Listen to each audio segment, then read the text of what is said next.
அருட்பெரும் ஜோதி. தைப்பூசம் ஏன் மிக மிக முக்கிய நாள் என்று அனைவரும் கூறுகிறார்கள்.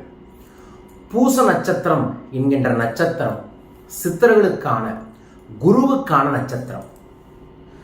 தேவர்களின் குரு என்று சொல்லக்கூடிய பிரகஸ்பதி அவரின் நட்சத்திரமும் பூச நட்சத்திரம்தான். இந்த பூச நட்சத்திரத்து அன்றுதான் நமது வள்ளல் பெருமானார் ஒளிமயமாக இந்த பிரபஞ்சத்தோடு பிரபஞ்சமாக கலந்தார். இந்த பூச நட்சத்திரத்து அன்றுதான், அதாவது தை மாதத்தில் வரக்கூடிய பூச நட்சத்திரத்து அன்றுதான் தைப்பூசம் என்கின்ற நாளும் வருகிறது. அந்த நாளில்தான் முருக பகவானுக்கு சக்தி தெய்வம் வேல் அளித்ததாக ஐதீகம். அந்த நாளில் தான் அசுரனை கொன்றார் முருகன் என்கின்ற சூட்சமும் இருக்கின்றன. பல சித்தர்களுக்கு பல அற்புதமான சூட்சம ரகசியங்கள் வெளிப்பட்ட நாளும் இதே தைப்பூசம் தான்.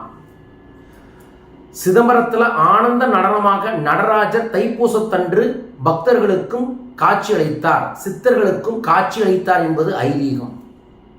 பூசம் என்கின்ற நட்சத்திர நாளில் பிரபஞ்சத்திலிருந்து ஒரு நேர்மறை கதிர்வீச்சுகள் இந்த பூலோகத்தில் விழுவது. அதன் மூலமாக நாம் அந்த நேர்வீச்சு கதிர்வீச்சுகளை பெறுவதற்காக உடலால் மனதால் தெய்வ நிலையில் தெய்வ மனநிலையை மனதை உறுதி செய்து இறைவனை மட்டுமே நினைத்து விரதம் இருந்தால் நமக்கும் அந்த பூச நட்சத்திரத்தில் நேர்மறை ஆன்மீக அதிர்வலைகள் அதிகரிக்கும். அதன் மூலமாக நாம் நினைத்தது நினைத்தபடியே நடக்கும் என்பதுதான் இதன் ஐதீகமே. ஆதி காலத்தில் இருந்தே தமிழர்கள் தைப்பூசம் என்ற நாளை மிக பிரம்மாண்டமாக மிக சிறப்பாக கொண்டாடி வருகிறார்கள். அதில் மிக முக்கியமான ஒரு கொண்டாட்டமாக பழனியில் தைப்பூசத்திற்கு பல நூறு கிலோமீட்டர்கள் பக்தர்கள் நடந்து சென்று பழனி ஆண்டவனை தரிசிப்பார்கள். காவடிகள் எடுத்து சென்று தரிசிப்பார்கள். அபிஷேகங்கள் செய்து தரிசிப்பார்கள். ஏனென்றால் அன்றைய தினத்தில் குரு வழிபாடுகள் செய்வது என்பது மிக மிக முக்கியம். ஸோ வரக்கூடிய தைப்பூசம் சரியாக ஜனவரி 25 வருகிறது. நம்ம தமிழ்நாட்டில் இதற்கு அரசு விடுமுறையும் கூட. ஸோ அன்றைய நாளில் நீங்கள் முருகன் ஆலயத்திற்கு செல்லுங்கள், சித்தர்களுக்கான நாமங்களை சொல்லுங்கள், விரதம் இருங்கள், அன்னதானம் செய்யுங்கள். குரு வழிபாடுகளை செய்வதன் மூலமாக உங்களுக்கு கோடி நன்மைகள் தேடி வரும்.